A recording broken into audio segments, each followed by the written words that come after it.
मी अदिती पुष्कर गोसावी आज आपल्या मनाच्या कानाकोपऱ्यात बसलेल्या विठ्ठलाविषयी काही बोलणार आहे. कोण आहे हो विठ्ठल? तर मला वाटतं विठ्ठल हा प्रत्येकासाठी वेगवेगळा आहे. काहींसाठी विठ्ठल म्हणजे कट्टेवर हात व विटेवर पाय ठेवून मस्तकावर मोठा टिळा लागलेला देह. पण माझा विठ्ठल हा एक भाव आहे. असा भाव जो कोणासाठी सखा, कोणासाठी माऊली, काहींसाठी शंकर आणि विष्णू आहे. असा भाव जो एकंदरीत सर्वसमावेशक आहे. त्या भावाला दिलेले मूर्ती रूप म्हणजे तो उंच सडपातळ श्याम रंगाचा देह. असा देह जो मस्तकावर मोठा टिळा लावून व मत्स्याच्या आकाराची कर्णकुंडले घालून एका भक्ताच्या प्रेमळ आज्ञेपोटी गेली 28 युग विटेवर उभा आहे. त्या मूर्तीच्या वर्णनासाठी संत ज्ञानेश्वरांनी अख्खा हरिपाठ रचला.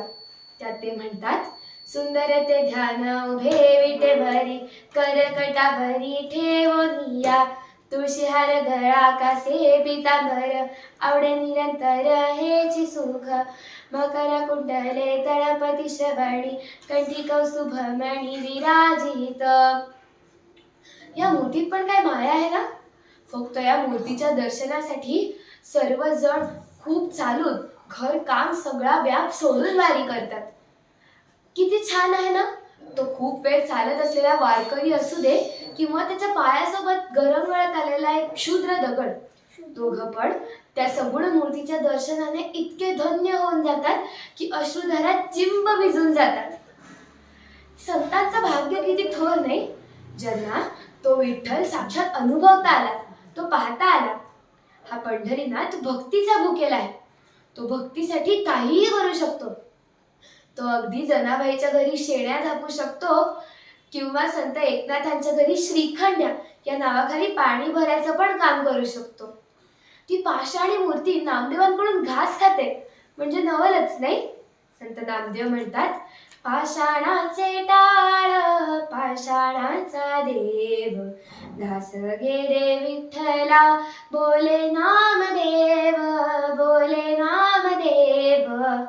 आणि चक्क ती मूर्ती तो घास खाती देखील.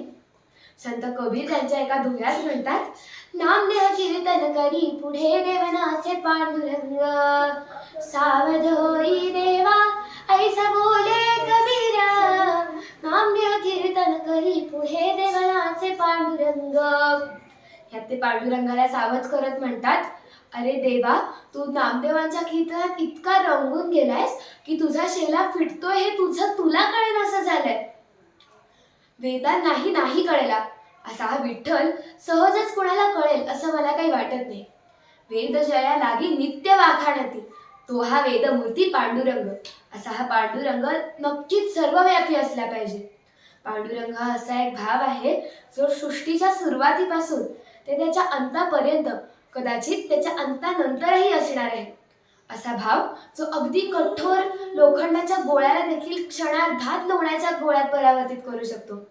आजच्या या रसग्रहणानिमित्त मी तुम्हाला सांगते, आपल्या सर्वांमध्ये पांडुरंग आहे. आपण आपल्या अंतःकरणात एकदा डोकावून पाहू व आपला पांडुरंग कसा आहे ते शोधू. धन्यवाद.